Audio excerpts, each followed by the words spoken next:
안녕하십니까, 정희태입니다. 6만원 못 내면 단수, 극심한 생활고에 부모와 딸 또 극단. 작년부터 제가 그런 말씀을 많이 드렸습니다. 급격한 금리 인상, 미국이 참 잔인하다라는 생각을 계속합니다. 그러니까 북한 공산당이나 중국 공산당도 참 잔인하지만 미국의 이 세계 화폐 지배가 얼마나 잔인한가.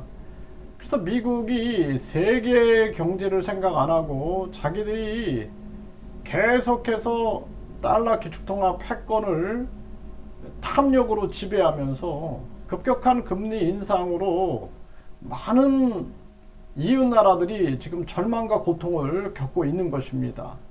그래서 이 주권이라는 게 참 중요한 거예요. 그래서 적어도 일본이나 중국은 주권 국가거든요. 그러다 보니까 미국이 급격한 금리 인상을 할 때 이런 걸 다 읽고 나서 일본은 마이너스 금리를 유지하고 중국은 금리를 내리고 또 동결하고를 반복했습니다. 자국민들 그리고 자국의 사정 그리고 기업과 가계를 고려한 거죠. 근데 한국은 자국민들이 죽든 말든 신경 안 쓰고 그냥 이창용이가 IMF 간부 출신이잖아요. 계속 미국만 따라서 금리를 계속 올리는 겁니다. 그 이창용이한테 월급을 주는 게 너무나 아까운 거예요. 왜? 초등학생도 하는 겁니다. 미국이 올리면 따라 올리고 미국이 안 올리면 안 올리고 미국이 내리면 내리는 거는 초등학생도 할 수 있는 거예요. 그거는 전략이 아니에요. 일본이 미국은 금리를 올리더라도 우리는 마이너스 금리를 유지하겠다. 또 중국이 미국이 금리 올려도 우리는 금리를 내리고 금리를 동결하겠다. 심지어는 베트남. 그 베트남이라는 국가가 지금 금리를 계속 내리고 있어요. 왜냐하면 자국 사정을 고려하는 거예요. 그래서 베트남은 적어도 몽골과 싸워서 이겼고 또 미국과 싸워서 이겼고 중국과 싸워서 이겼고 프랑스와 싸워서 이겼고 또 일본의 이 지배에서 벗어났고 이러한 일들을 겪었기 때문에 적어도 베트남은 주권은 가지고 있는 거예요. 주권. 근데 한국은 주권이 없어요. 도청을 당해도 그냥 미국 만세, 응? 그리고 미국 그냥 바지끄댕이나 잡고 있고 일본이 독도는 우리 땅이라 그래도 그냥 기시다 형님 이러고 있는 겁니다. 이게 대한민국의 현실이에요. 여기서 벗어나지 못하면 이 4대주의에서 벗어나지 못하면 대한민국은 미래가 없습니다. 과거부터 그랬잖아요. 과거부터. 제가 계속 얘기하잖아요. 베트남이 몽골에 저항해서 싸워가지고 이기고 미국, 중국, 일본, 프랑스 다 물리칠 때 한국은 보세요. 한국 정묘호란, 또 병자호란 죄다 그냥 고개 숙이고 머리 박고 이거 굉장히 굴종적인 외교를 해오는 그런 DNA가 있는 건가. 정말 안타까움을 금할 수가 없습니다. 자국민들이 죽든 말든 신경을 안 쓰는 거예요. 그래서 지금 작년에 급격한 금리 인상 안 된다고 제가 계속 얘기할 때 많은 또 이 미국 추종자들이 계속 미국이 하는 대로 따라가야 된다. 이거만 논리도 없어요. 논리도. 그냥 우리 돈이 빠져나간다. 엉뚱한 소리만 하고 있는 거예요. 미국이 지금 달러 패권을 놓치고 달러 가치가 떨어져서 탈달러 현상이 일어나는데도 불구하고 거짓말을 해대는 겁니다. 그러니까 이게 얼마나 안타까운 일인가. 도청이 일어나도 도청 같은 거 없었다 거짓말하고 그것이 맞다 그리고 진실을 얘기하면 허위사실 유포로 몰아가고 이게 지금 대한민국의 현실입니다. 이게 얼마나 안타까운 일입니까. 그래서 지금 우리나라 같은 경우에는 이게 이런 일이 막 터지는 거예요. 6만원 못 내고 이게 이해 못하는 거예요. 정치인들은 이해 못하는 거예요. 6만원 못 내서 죽어? 이거 이해 못하는 겁니다. 아니 생활고에 부모와 딸이 죽어? 아니, 저 사람들은 이렇게 심리가 약해 이런 생각을 하는 거예요. 이게 얼마나 큰 고통이고 절망인지. 진실한 사람들에게는 그 정치꾼들은 이해 못하는 거예요. 이거를 죽었다 깨어나도 이해 못합니다. 그래서 우리 국민들이 세뇌를 당해가지고 1류대, 2류대, 3류대, 지방대 해가지고 1류대 나오신 분들이 금리 올리니까 무조건 우리는 따라가야 돼. 그분들이 미국이 도청 안 했다 그러면은 그렇게 그런 거야. 응? 또 일본이 독도는 일본 땅이라 그러면은 또 그런 거야. 이러고 있는 거야. 중국이 중국몽 하면은 그런 거야. 응? 김일성 수령이 이렇게 얘기하면은 그런 거야. 그러니까 완전히 사대주의에 빠져가지고 나라가 지금 제정신을 못 차리고 있는 것입니다. 완전히 그냥 뭐 자기 주권, 자기 사고가 아무것도 없어요. 이게 지금 대한민국의 현실입니다. 자, 가슴 아픈 현실이 아닐 수가 없어요.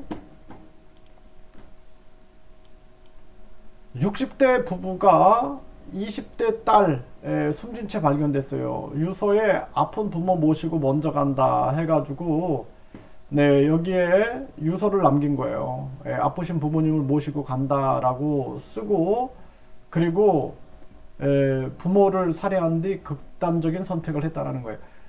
여러분 한번 생각해 보세요. 이거를 정치인들은 왜 그러지? 응? 저 사람들 왜 이렇게 의지가 약해? 이렇게 생각할 게 아니다라는 거예요. 이분들이 얼마나 큰 고통과 절망 속에서 이게 죽는 게 쉬운 게 아닙니다. 응? 유서를 쓴다라는 게 쉬운 게 아니에요. 이거는 완전히 여기저기 아무런 희망이 없을 때 완전 절망, 하루하루가 원수같이 살아야만 할 때 사람들이 선택하는 거예요. 우리 국민들이 왜 이런 데 몰려 있냐라는 것입니다.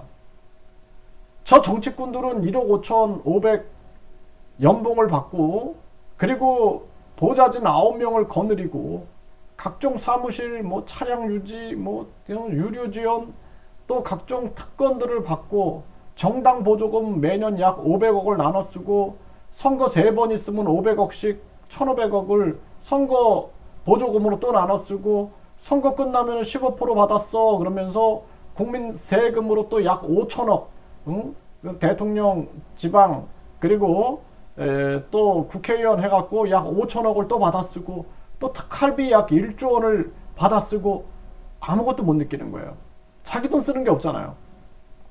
서민들은 이렇게 오죽하면 딸이 부모를 살해하고 또 자신도 죽을 때는 얼마나 큰 고통이 있겠습니까?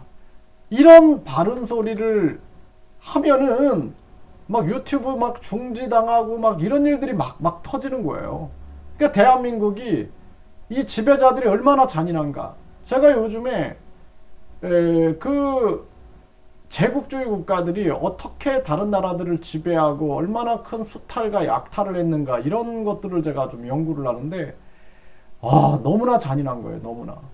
영국이 뭐 그냥 미얀마에서 한 짓거리들 또 인도에서 한 짓거리들 또 이 열강들이 전 세계에서 한 짓거리들 보면은 너무나 잔인합니다. 그럼에도 불구하고 지금 대한민국인들이 영국 만세, 프랑스 만세, 뭐 미국 만세하고 있는 거예요. 일본 만세.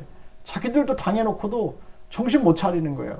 그래서 우리 국민들이 이 국민 주권을 가지고 일어나지 않으면은 희망이 없다. 저는 그렇게 생각을 합니다. 6만 원 안 내면 단수, 네, 극심한 생활고에 극단 선택을 했다라는 거예요. 지갑에는 2,000원 밖에 없었다는 거예요. 2,000원. 이런 상황입니다. 제천 모 아파트에서 10여일 사이에 외부인 2명이 투신해서 숨졌다라는 거예요. 그런데 이 사람들이 보면은 사업 실패 뭐 이런 거예요. 그러니까 지금 우리나라가 급격한 금리 인상하면은 기업과 가게는 무너지게 돼 있다라고 제가 말씀을 드렸잖아요. 결국에는 미국의 은행도 무너지는데 한국은 은행은 안 무너져. 이자 잔치했으니까. 그런데 누가 무너지냐? 이런 선량한 서민들이 죽어나가는 겁니다.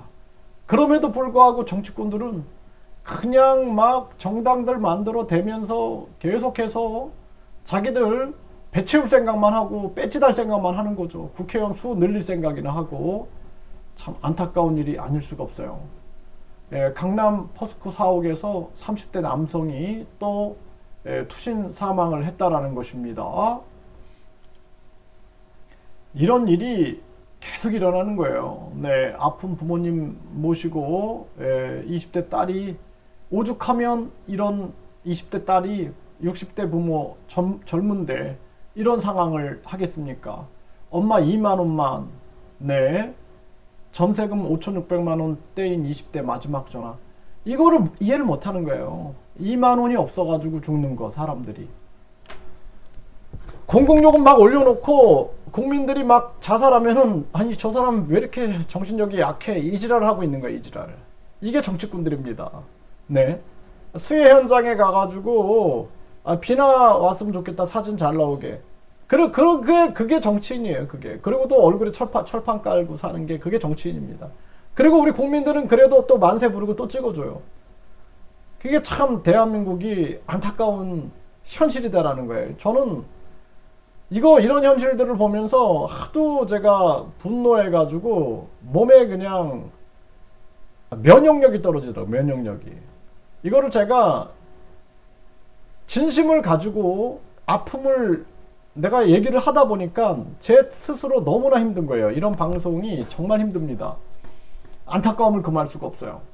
그래서 이게 많은 분들이 뭐 전기료 올랐어요, 뭐 가스료 올랐어요, 또 수도세, 수도료 올렸어요, 이런 얘기들 할 때 이 사람들은 막 절망이 막 다가오는 거예요. 막 자동차세니 뭐 집 하나 있으면은 재산세니 뭐 소득세, 종합소득세, 부가가치세, 뜯어갈 건 다 뜯어가고 자기들은 그냥 앉아서 돈 장치하고 있고 국민들은 막 죽어나가는 거예요. 2만 원 때문에 죽어나가고. 얼마나 절망스러웠으면은 이렇게 젊은 사람들이 20대가 2만 원 해가지고 죽겠습니까? 그러면 이 사람이 20대가 정신력이 약한 것인가? 어떤 지금 돌파구가 안 보이는 겁니다. 돌파구가. 이게 결국에 극단적 선택을 하는 거예요. 정말 가슴 아픈 일이 아닐 수가 없어요.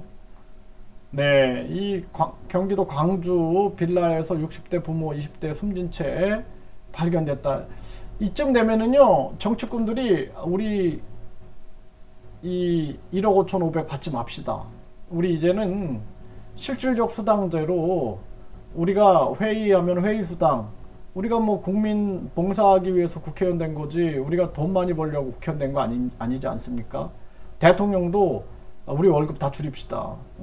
돈 많잖아, 대통령. 그러면은 우리가 이 봉사하는 정신으로 해가지고 이 나라를 바로 세워야 됩니다. 해가지고 장관이고 뭐고 다 우리가 진짜 안 돼도 50% 이상, 이거 너무 많은 거예요. 너무 많아. 봉사하고자 하는 정신이 없는 거예요. 그래가지고 내립시다. 그리고 우리가 지방의원, 불필요한 지방의원도 다 없애고 이제 우리가 매년 국민 권익기금을 모아가지고 국민들에게 되돌려 드립시다. 그래서 올해는 국민들한테 얼마를 드릴 수 있는지, 또 내년에는 얼마를 드릴 수 있는지 해가지고 우리가 먼저 솔선수범합시다. 이게 나와야 되는데 그런 게 없는 거예요. 어떻게 하면 국회의원 더 늘려가지고 뭐 500명 늘릴까, 600명 늘릴까, 자기들 배 채우고 서민들 고열 빨아먹고, 이 궁리만 하고 있는 것입니다. 이게 현실이에요, 현실. 가슴 아픈 현실이 아닐 수가 없습니다.